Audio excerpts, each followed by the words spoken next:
Bismillahirrahmanirrahim. Assalamualaikum warahmatullahi wabarakatuh. Saya Muhammad Jazuli bin Samsudin, nombor metrik 2010006, kod khusus HRM 2433, nama khusus latihan dan pembangunan. Okey, perbincangan ialah papan tanda keselamatan di tempat kerja. Apa itu papan tanda keselamatan? Papan tanda keselamatan atau tanda keselamatan sememangnya memainkan peranan penting dalam memastikan tempat kerja sentiasa selamat. Ini adalah salah satu kaedah bagaimana majikan berkomunikasi secara visual kepada pekerja mereka. Objektif yang kita dapat daripada papan tanda keselamatan: pertama, dapat mengurangkan kemalangan di tempat kerja, dan ia juga mampu meningkatkan kecekapan di mana pekerja tahu lokasi bahaya dan dapat mengelak daripada berlaku kemalangan di tempat kerja. Selain itu juga dapat menggalakkan budaya keselamatan yang ditunjukkan oleh majikan kepada pekerja-pekerja mengikut di bawah Akta Keselamatan dan Kesihatan Pekerja. Tujuan utama papan tanda keselamatan: mengingatkan para pekerja akan potensi hazard, halangan atau keadaan yang memerlukan, memaklumkan arahan penting, mengingatkan atau mengukuhkan pesanan keselamatan dan memberi arahan untuk situasi kecemasan. Amalan budaya sihat: tanggungjawab terhadap keselamatan dan kesihatan di tempat kerja terletak pada mereka yang mencipta risiko, iaitu majikan, dan mereka yang bekerja dengan risiko, iaitu pekerja. Ini adalah salah satu garis panduan iaitu Akta Keselamatan dan Kesihatan Pekerjaan, iaitu OSHA.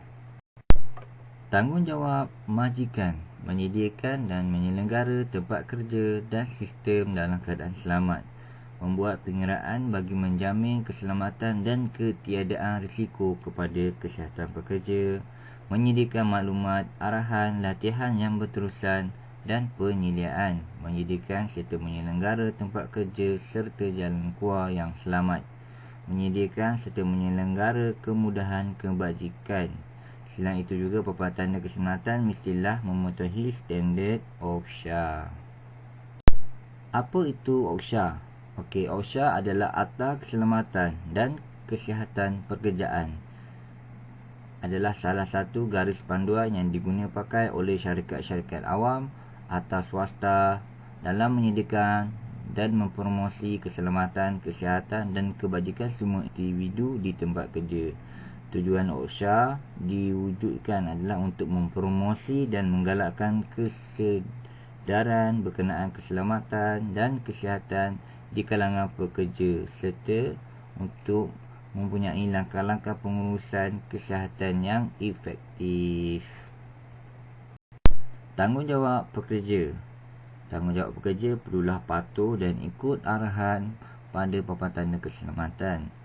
Selain itu, hadiri latihan dan tahu langkah-langkah keselamatan yang perlu diambil ketika kecemasan, bekerjasama dengan majikan atau orang lain dalam OSHA, dan pekerja yang cuai, sengaja, melulu, mengganggu, salah guna boleh disabitkan kesalahan Seksyen 26, iaitu majikan tidak bertanggungjawab sekiranya berlaku kemalangan adalah disebabkan oleh pekerja itu sendiri. Elemen-elemen utama papan tanda keselamatan. Elemen pertama papan tanda keselamatan iaitu elemen bahaya atau danger. Tanda-tanda bahaya menunjukkan hazard yang paling serius di mana langkah-langkah berjaga-jaga khas perlu diambil. Kata isyarat danger atau bahaya dicetak dalam huruf T pada latar belakang merah dan didahului oleh simbol amaran. Tanda jenis ini menunjukkan bahawa boleh menyebabkan kematian atau kecederaan yang serius boleh berlaku dan ia sangat dititik beratkan. Elemen kedua iaitu amaran atau warning. Tanda ini menyarankan hazard yang mungkin mengakibatkan kematian juga dan kejadian serius. Tapi risiko keseluruhannya tidak mencukupi untuk memerlukan tanda bahaya. Elemen ketiga ialah elemen bertanda awas atau CAL. Bahaya yang menunjukkan hazard yang boleh mengakibatkan kecederaan ringan atau sederhana jika tidak dielakkan. Ini biasanya berhati-hati terhadap amalan yang tidak selamat. Pada tanda-tanda berhati-hati atau kata-kata isyarat awas didahulukan oleh simbol amaran keselamatan. Jenis-jenis papan tanda. Papan tanda larangan. Papan tanda larangan ni adalah salah satu simbol melambangkan tindakan yang dilarang. Contohnya menggunakan telefon dan menghisap rokok. Papan tanda mandatory. Papan tanda ini selalunya berwarna biru dan putih. Papan tanda ini di mana sesuatu tindakan yang spesifik perlu diambil dalam membuat satu pekerjaan. Papan tanda amaran. Papan tanda amaran ini menunjukkan tanda keselamatan yang memberi amaran mengenai hazard-hazard yang ada. Contohnya tempat yang mudah terbakar, mudah meletup dan juga radiasi. Papan tanda melawan kebakaran, iaitu papan tanda berwarna merah dan putih. Papan tanda ini menunjukkan arah kawasan peralatan dalam melawan sesuatu kebakaran dan juga menunjukkan arah-arah. Papan tanda keadaan selamat berbentuk segitiga empat atau bulat berwarna hijau. Tanda keselamatan berbentuk simbol atau teks yang berwarna putih yang mempunyai maklumat mengenai keadaan selamat. Papan tanda keselamatan di tempat kerja. Papan tanda keselamatan yang selalu berada di tempat pertama iaitu dok punggah. Kebanyakannya kemalangan berlaku di dok punggah. Pekerja boleh tertindih atau terhimpit di antara forklift dan juga dok punggah. Selain itu juga terak forklift. Terak forklift biasanya digunakan di dalam gudang. Kemalangan terak forklift boleh menyebabkan kecederaan yang teruk dan juga kematian. Oleh itu, pekerja perlulah memastikan yang mengendali terak forklift ini kompeten dan menerima latihan secara berkala dan terkini. Stor barang. Susunan barang-barang yang tidak teratur boleh menyebabkan kemalangan pada pekerja-pekerja yang berhampiran, terutama sekali yang terdedah kepada bebanan. Stesen pengecasan. Stesen pengecasan digunakan untuk mengecas semua peralatan berkuasa elektrik di dalam gudang. Sekiranya garis panduan keselamatan tidak dipatuhi, kebakaran dan juga letupan boleh berlaku. Hazard bahan kimia. Bahan kimia berbahaya adalah salah satu bahan-bahan yang boleh menyebabkan kesan buruk terhadap kesihatan. Contohnya alahan keracunan, masalah pernafasan dan juga lain-lain. Dan ada juga bahan kimia yang boleh menyebabkan kehakisan dan kebakaran. Oleh itu, pekerja perlu mengenali bahan kimia ini dengan berhati-hati dan dilatih mengikut prosedur yang ditentukan. Hazard objek tajam.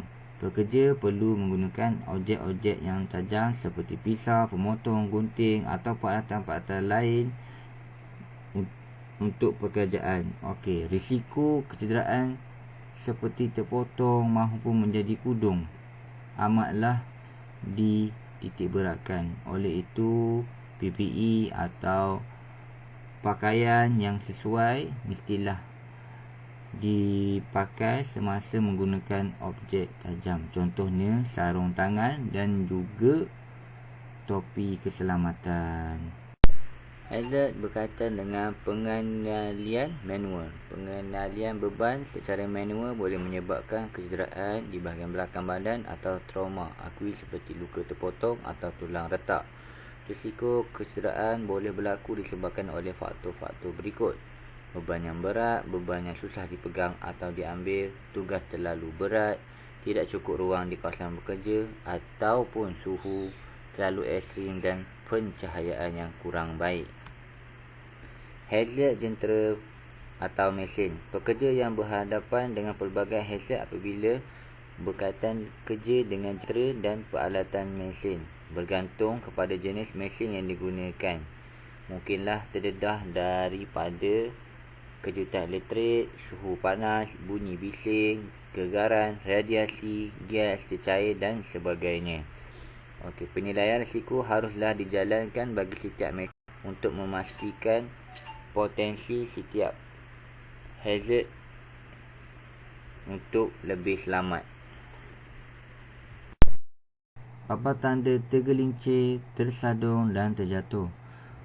Tergelincir, tersadung dan terjatuh adalah sebab-sebab yang paling kerap berlaku semasa di tempat kerja. Kebanyakan kejadian tergelincir dan tersadung disebabkan oleh pencahayaan yang lemah, kabel-kabel yang berselerak, kekemasan lantai yang tidak sesuai, permukaan lantai yang tidak rata atau rosak, tumpahan cecair pada lantai dan kawasan yang tidak dikemas. Oleh itu, pekerja perlulah menjaga dan mengemas kawasan adalah penting untuk mencegah kejadian jatuh. Selain itu juga pastikan tempat kerja kemas dan bersih. Alihkan halangan daripada laluan. Tutup kabel-kabel yang diletakkan sepanjang laluan. Pastikan pencahayaan di laluan dan di tempat kerja mencukupi. Sekian, terima kasih. Keep safe in mind. It will save you behind.